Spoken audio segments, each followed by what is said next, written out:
Hello, my name is Stefan Vogel and I'm the manager of the electrical engineering group here at Polytech. Hello, my name is Thor and I work as a test engineer here at Polytech. The problem we want to demonstrate today is the fundamental difference between electrical and optical sensors, which can have an impact on the reliability and availability of turbines. Discharges to the sensor system can have a big risk for the wind turbine operator. There are several things that we have to consider. First of all, there can be electric sparking between conductive elements in the wind turbine blade. That can cause structural blade damage and is also a fire risk. On the other hand, we have electronic components that can malfunction and send wrong signals to the turbine controller. I'll now walk you through today's test setup. Today we're testing two different sensors. We're testing two Polytech fiber optic sensors and we're testing one galvanic sensor with a copper cable. The big difference with Polytech sensors is that they don't use electric conductors. They are based on fiber optics, which is a non-conductor and thereby cannot induce voltages in them, and there's no risk of flashover. The two sensors are installed 10 centimeters from the down conductor for an equal comparison between the fiber optic sensor and the electrical sensor. For the Polytech sensors, to ensure they have survived this test, they will be monitored before and after the test to make sure the measured values will be the same.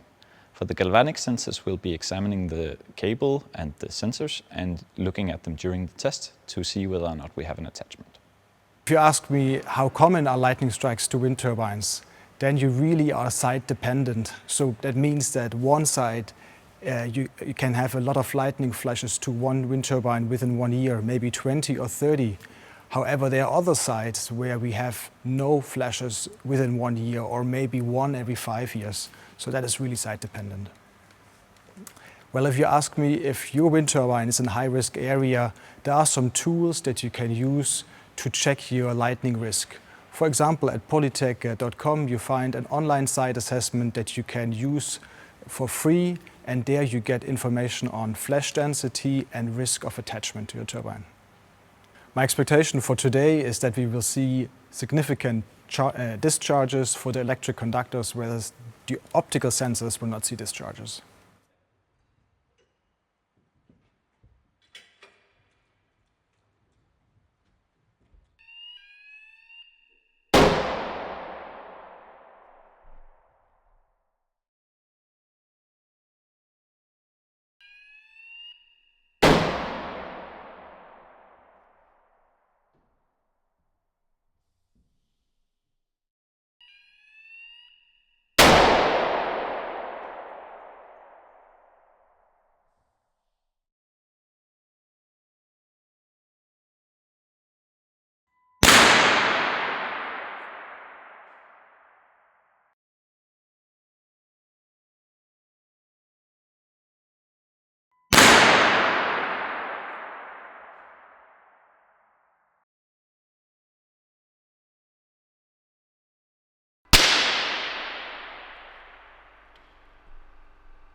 During these strikes, we saw, much like expected, that the electrical sensors are struck by attachment and the fiber optic sensors showed no signs of any deviations.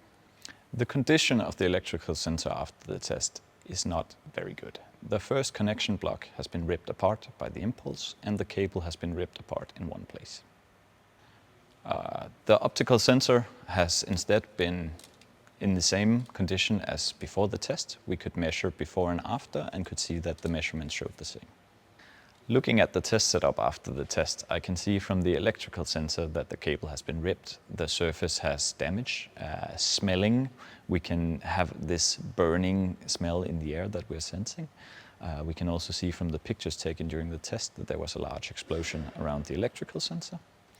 Comparing that to the fiber optic sensors, there's been no change. The sensors are in almost the exact same position as before and measuring like they did. If you ask me how these results they compare to what we see in the field, can we clearly say that electric systems have the risk of flashover, and you should not employ such systems in your blade if you don't coordinate them with your lightning protection system. If you ask me how these results compare to the field, then I can say that we saw discharges in our test startup. And also that we can hear as feedback from the field, from customers that have problems with conductive sensor systems. And we should know where the limitations of these systems are. Upon completion of this test, I would argue that this has been a successful test day. We have managed to complete all of the planned testing and have compared both the electrical and the fiber optic sensors.